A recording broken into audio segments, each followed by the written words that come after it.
ఈరోజు వాగ్దానము పరిశుద్ధాత్మ వాగ్దానం. పరిశుద్ధ గ్రంథమైన బైబిల్లో నుంచి ఈ వాగ్దానాన్ని మనం చదువుకుందాం. 55వ కీర్తన 22వ వచనాన్ని ఈరోజు వాగ్దానంగా చదువుకుందాం. నీ భారము యెహోవా మీద మోపము, ఆయనే నిన్ను ఆదుకొనును. నీతిమంతులను ఆయన ఎన్నడను కదలనీయుడు.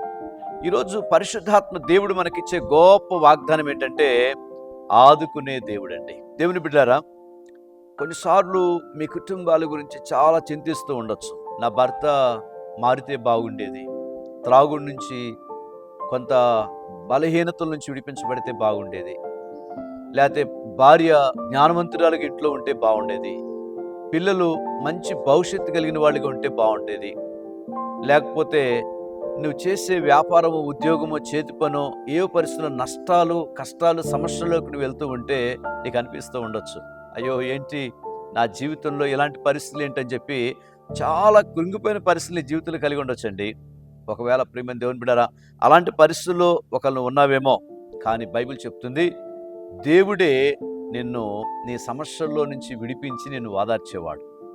ఆయన కనికరము, ఆయన జాలి, ఆయన దయ, ఆయన వాత్సల్యత, ఆయన వాక్యములో ఉన్న శక్తి చాలా గొప్పదండి. బైబిల్లో ఒక మాట ఉంటుంది, అలాంటి ప్రజల వైపు దేవుడు మాట్లాడుతూ అంటాడు, ప్రయాసపడి భారము మోసుకొనుచున్న సమస్త జనులారా నా ఎదుకు రండి, నేను మీకు విశ్రాంతిని కలగజేస్తానంటాడు. అంటే ప్రయాసాలతో భారాలతో ఉన్న వాళ్ళని ఈ లోకంలో మనుషులందరూ వదిలేస్తారు. అయ్యో వాళ్ళ కష్టాల్లో, అప్పుల్లో, బాధల్లో, సమస్యలను వదిలేస్తారు. కానీ యేసు ప్రభు అంట అలాంటి వాళ్ళని పిలుస్తున్నాడంట, రండి ప్రయాసముతో, కష్టముతో, నష్టంతో వాళ్ళారా నా ఎదుకు రండి, ఆయన సన్నిధికి రండి, ఆయన ఆశ్రయించండి, ఆయన ఆదుకుంటాడు. మన బైబిల్ చెప్తుంది ఈరోజు వాగ్దానంలో ఆదుకునే దేవుడు అండి ఆయన. ఒక ప్రాంతంలో ఒక కుటుంబం ఉన్నారు, మ్యారేజ్ అయింది, కానీ మంచి భక్తి కలిగిన కుటుంబం. వాళ్ళు ప్రార్థన చేశారంట, ప్రభా మాకు మంచి యొక్క కుమారుడే కావాలి అని ప్రార్థన చేశారంట. ప్రార్థన చేస్తే దేవుడు వాళ్ళ ప్రార్థన ఆలకించి, నీతిమంతుల్ని ఎన్నడూ కదలనీయడు కదా ఆయన ఆదుకునే దేవుడు కదా, వాళ్ళని చూసి వాళ్ళ ప్రార్థనలు ఆలకించి మంచి కుమారుని దేవుడిచ్చాడు. తీరా కుమారుని ఇచ్చినాక జరిగిన విషయం ఏంటంటే పోలియోతో పుట్టాడు ఆ బిడ్డ. అప్పుడు చాలా కృంగిపోయినదామా, ఏంటయ్యా ఇప్పుడు నా బిడ్డను చూసి ఈ చింత అనేది, ఈ బాధ అనేది, ఏదో కష్టం వస్తే ఒకరోజు రెండో రోజులో పోద్ది, కానీ ఈ పోలియో వస్తే ఈ బిడ్డకి జీవితాంతం ఈ బిడ్డ ఎట్లా ఉండాల్సిందేనా, జీవితాంతం ఈ చింత, ఈ బాధ నాకు ఎప్పుడు ఉండాల్సిందేనా అని బాధపడతా ఉంది. అప్పుడు ఆమె ఏం చేసిందంటే, నా చింతల్ని, నా కష్టాల్ని, నా హృదయ వేదనని తీర్చే దేవుడు గొప్పడు కదా అని చెప్పి ఆమె వెంబటే బయలుదేరి, ప్రియ దేవుని బిడ్డలారా, ఆమె ఏం చేసింది తెలుసండి, వచ్చేసి దేవుని మందిరానికి వచ్చింది. ఎందుకంటే ప్రభు పిలిచాడు కదా, ప్రయాసపడి భారం మోసుకున్న సమస్త జనులారా రండి నా ఎత్తుకన్నాడు కదా.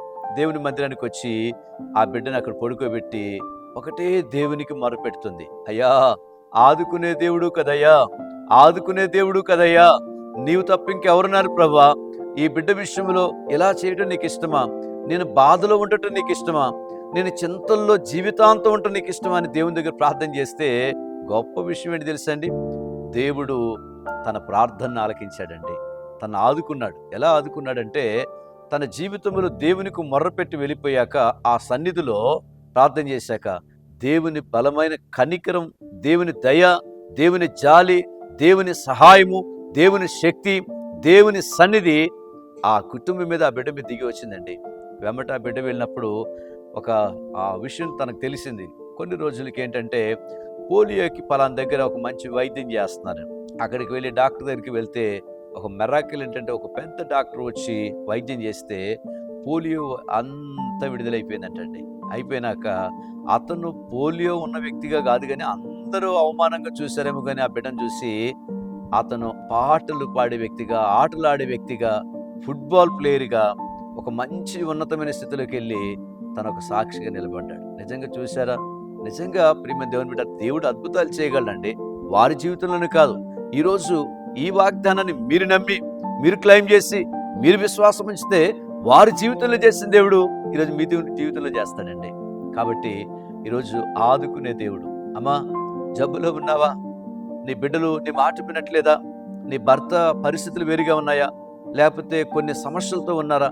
ఏవో కొన్ని రావాల్సిన డబ్బులు, కోర్టు సమస్యలు, లేకపోతే పెద్ద మనుషుల సమస్యలు, భార్యాభర్తల మధ్య సమస్యలు, కొన్ని సమస్యలు ఉన్నారేమో. ఈరోజు దేవుడు అంటున్నాడు, నిన్ను ఆదుకోబోతున్నాడు. ఈరోజు ఒక ప్రత్యేకంగా నీ మీద ఆయన కృప ఉండబోతుంది. వారి జీవితంలో చేసిన దేవుడు నీ జీవితంలో కూడా డోర్ ఓపెన్ చేస్తున్నాడు. ఈరోజు ఒకవేళ ఎంతమంది బర్త్డే జరుపుకుంటున్నారో, ప్రత్యేకంగా యేసుక్రీస్తు సియోను మినిస్ట్రీ పరిచర్య ద్వారా మీకు ప్రత్యేకంగా పుట్టినరోజు శుభాకాంక్షలు, హ్యాపీ బర్త్డే. దేవుడు మిమ్మల్ని దయని కిరీటంతో దీవించునుగాక. ఎంతమంది ఈరోజు వివాహ దినాన్ని ఒక యానివర్సరీని చేసుకుంటున్నారో, దేవుడు మిమ్మల్ని, ఆ దంపతులను ఒక నూతనమైన బ్లెస్సింగ్స్తో వారిని ఆశీర్వదించునుగాక. ప్రార్థన చేసుకుందాం. ప్రేమగల యేసయ్య వందనాలు. ఈరోజు ఎంతమంది ప్రియులు ఈ వాగ్దానాన్ని వింటున్నారో, చూస్తున్నారు, వాగ్దానాన్ని క్లైమ్ చేసుకుంటున్నారు, వారి జీవితంలోకి మీరు వెళ్ళి వారి కష్టములు, సమస్యలు, బాధలు, రోగములు, జబ్బులు, పరిస్థితుల్లో మీరు ఆదుకుని వారిని ఆశీర్వదించమని, ఒక విజయాన్ని, అత్యధిక విజయాన్ని కేవలం నీ శిలువ కార్యాన్ని బట్టి, నీ నామాన్ని బట్టి మహిమ పొందమని యేసు నామములో ప్రార్థన చేసి వేడుకుంటున్నాం తండ్రి. ఆమేన్.